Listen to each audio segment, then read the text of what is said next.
The sun has grown so very, very old. How long cold, fading death? How long? Welcome to Night Vale.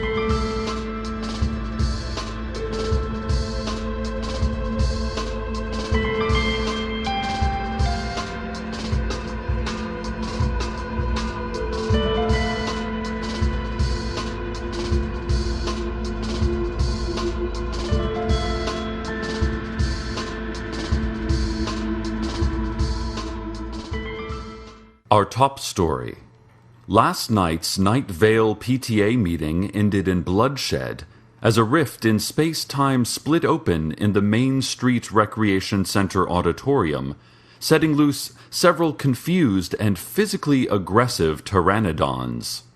The glowing portal remained open and shrieked incessantly, an unholy sound that witnesses say resembled noisy urchin children caught in a combine harvester and then slowed down and amped up through some kind of open-source, easy-to-use audio editing software.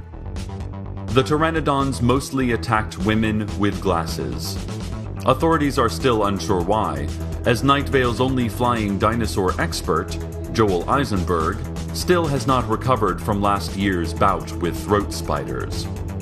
It took most of an hour to corral the panicked beasts back into the vortex and resume the meeting, which had mostly been about recent lunchroom price hikes and had devolved into name-calling because Susan Willman called Diane Creighton's son, Josh, a bit tubby, and that maybe he needs a financial incentive to eat a bit less. In this reporter's opinion, Susan Willman is dangerously obsessed with the New York Times best-selling Freakonomics books. Dangerously so. Fortunately, no one was injured or killed in the incident, although experts from Timothy's Auditorium Repair Contractors, Inc. estimates close to $750,000 in damage has been done to the rec center auditorium, and that cost includes free storm windows and a complimentary seasonal insulation consultation. It's election season again, and you know what that means. Sheriff's secret police will be coming by to collect certain family members so that everyone votes for the correct council seats and there's no confusion. These family members will be held in a secure and undisclosed location, which everyone knows is the abandoned mine shaft outside of town. But don't let the name fool you, listeners.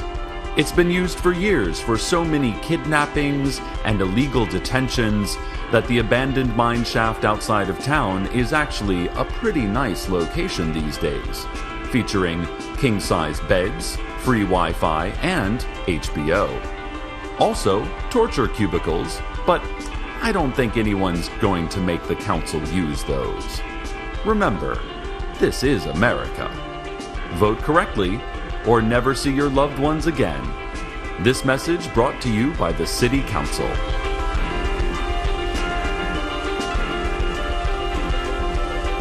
The Night Vale Daily Journal today announced that due to the recent economic downturn, they will start running ads on the front page. Any business interested in running one of these Platinum Premium ads should contact editor Leanne Hart. Hart mentioned that they have also created a write-your-own news story program for interested citizens. Because every writer has been laid off, the Daily Journal now needs these community contributions to supply Night Vale with important news and features. The first Platinum Premium ad runs next Monday and features the terrified face of an infant primate with a superimposed spoon that has been stone sharpened to a rough point, and the tagline, "Better use Tide." Hart also said that last year's explosion that decimated the Daily Journal's distribution plant is still totally an accident, and would like her insurance rep to call her back. Please, call her back.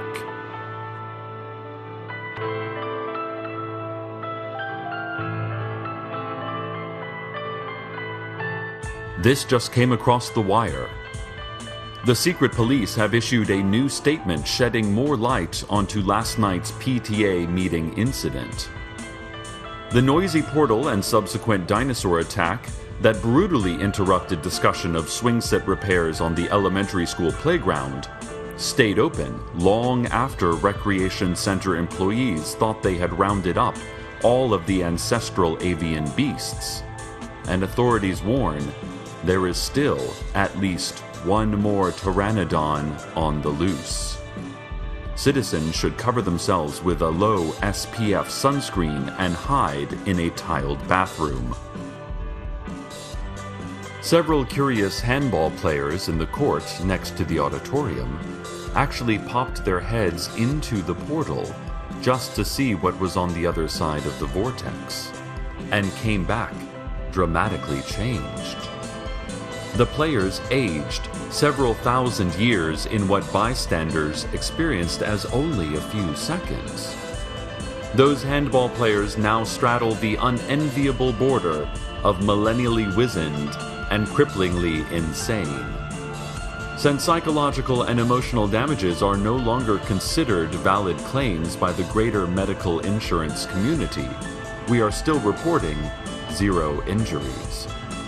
We'll update you as further details surface in our special ongoing and very special coverage of Pteranodon Attack Gate. Are we safe from dinosaurs? No way.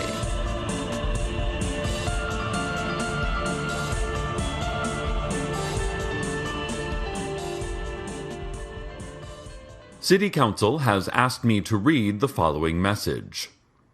If you notice strange auras around any of the following objects in your house: blender, shower head, dog, husband, wife, table, chair, doorknob, baseboard, vacation souvenirs or photos, collectibles of any kind, especially those depicting or involving horses, DVDs, especially Cliffhanger, There's Something About Mary, and The Wire 4th season, and any bagged lettuce from California or Mexico, please report to the council for indefinite detention.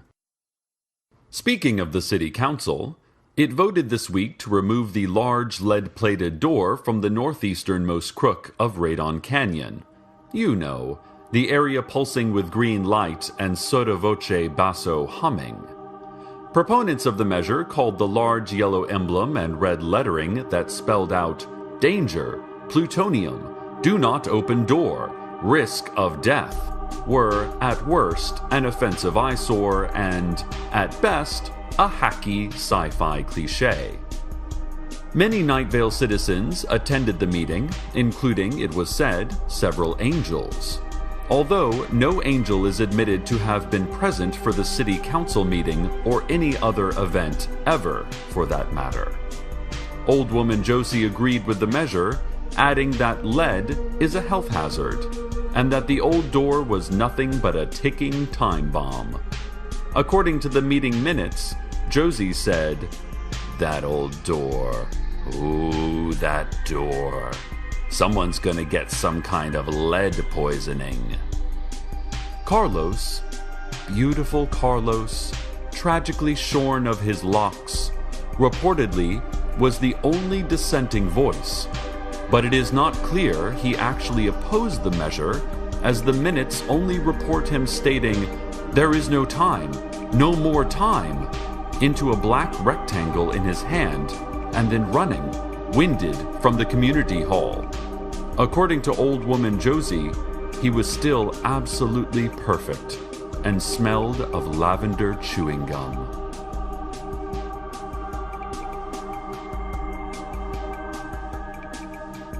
More breaking news on the pteranodons.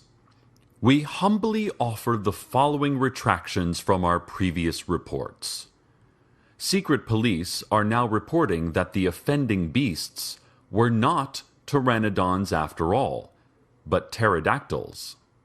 Also, pteranodons aren't even dinosaurs as this station previously stated, just winged reptiles that lived about 70 million years after pterodactyls. Finally, earlier we reported a death toll of 0, when, in fact, the number is closer to 38. We regret these errors.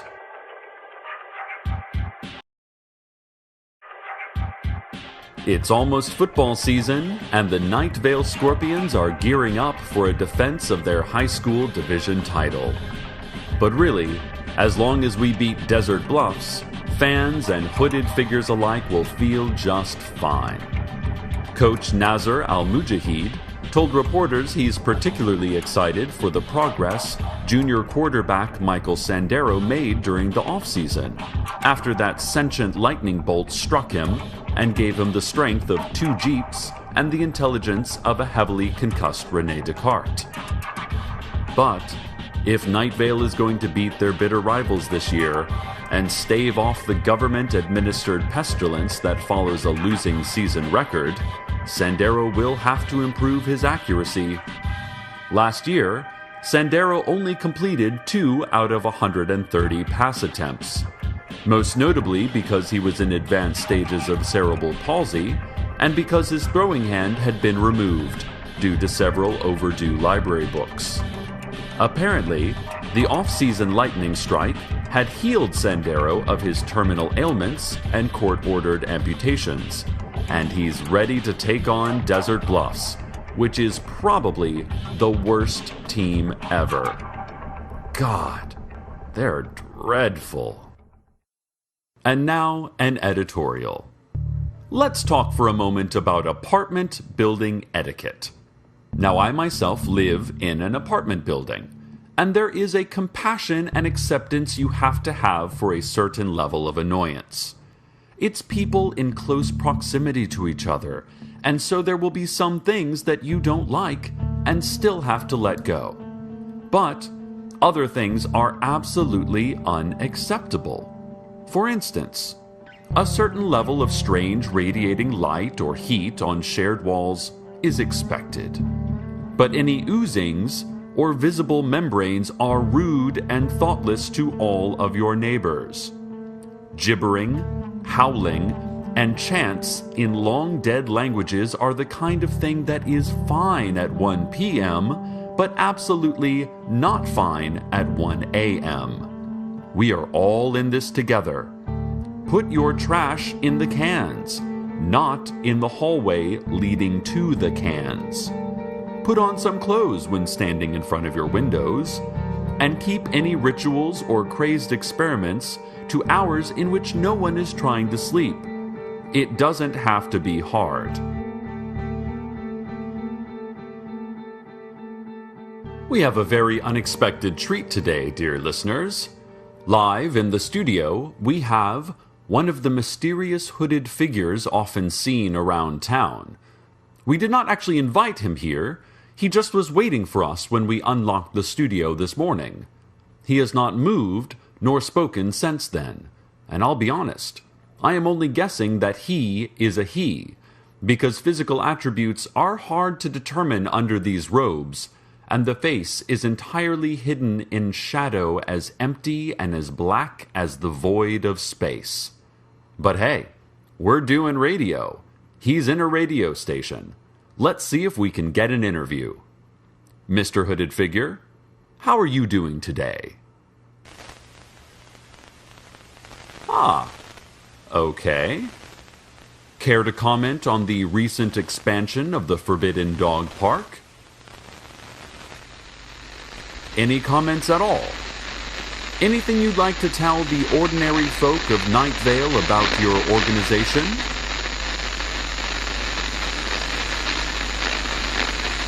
Listeners, I'm sure you can hear this. It's not a problem with your radio or our transmitters. The hooded figure is making those noises in our studio. It's pretty deafening, actually. All right, I don't think he's going to stop, and he's started to levitate. So, let's go to the weather. Now I'm thinking maybe I was stoned. I felt my feet lift off the ground, and my heart heart was screaming at my bones. I need you closer.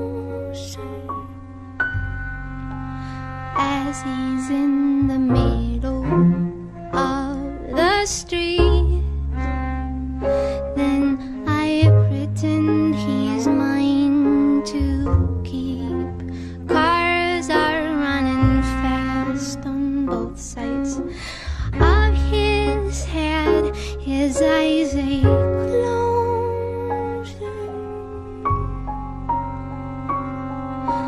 closer, closer. I met him when the sun was down. The bar was closed. We both have had no sleep. My face beneath the street lamp, it reveals what it is lonely people seek. Closer, closer.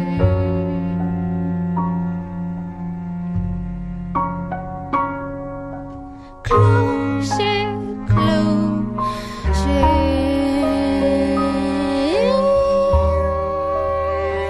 When you're close enough to lose, close to the point where you know that your mind, it cannot choose. Close enough to lose, close enough to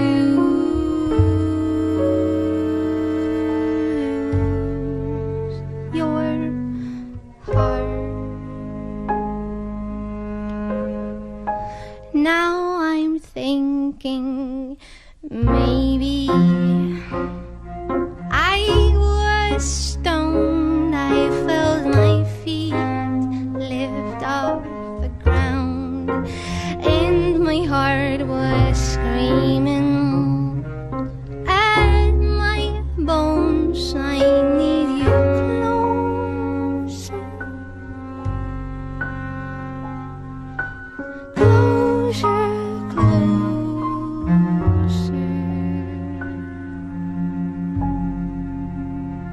You met me when the sun was down and the bar was closed. We both have had no sleep. My face beneath the street lamp, it reveals what it is lonely people seek. Closer, closer.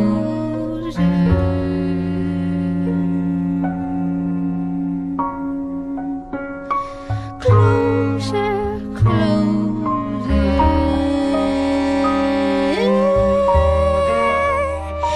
Then you're close enough to lose, close to the point where you know that your mind, it cannot choose. Close enough to lose, close enough to lose your heart. Ladies and gentlemen, we have just received word from secret police that the rip in space-time that opened at last night's PTA meeting has been sealed at last. The final missing pterodactyl has been returned to its own timeline in either prehistoric or alternate universe Night Vale. The creature's lifeless body was found a dozen yards outside of the dog park entrance, stripped of all flesh, and with most of the organs inverted and strung around its exposed skull, like an old-fashioned soft meats crown, as worn by the 18th century religious leaders who settled our fair burg. The dinosaur's body was returned to the vortex, the gateway closed, and the PTA meeting rescheduled for next Tuesday at 6 p.m. That meeting will continue to address the important issue of backpacks and whether or not they are causing autism. There will also be a memorial service for the 38 parents and teachers who lost their lives in the attack, followed by a raffle. Remember, winners must be present at the time of the drawing to claim their prizes. City Council and Secret Police have issued a reminder that Night Vale citizens of all species and all geologic eras are not to enter, look at, or think too long about the dog park. This reminder, they say, is completely unrelated to anything that may or may not have happened today. Coming up next, stay tuned for our 1-hour special, Morse Code for Trumpet Quintets. And listeners, Night Vale is an ancient place, full of history and secrets, as we were reminded today. But it is also a place of the present moment, full of life and of us. If you can hear my voice speaking live, then you know we are not history yet. We are happening now. How miraculous is that? Good night, listeners. Good night.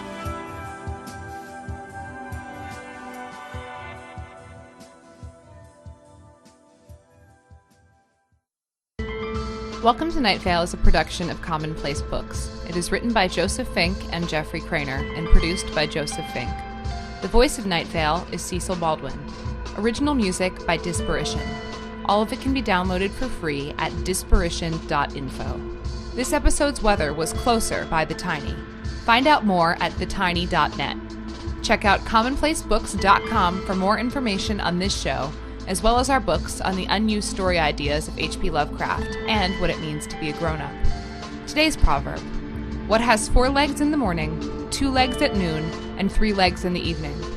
I don't know, but I trapped it in my bedroom. Send help.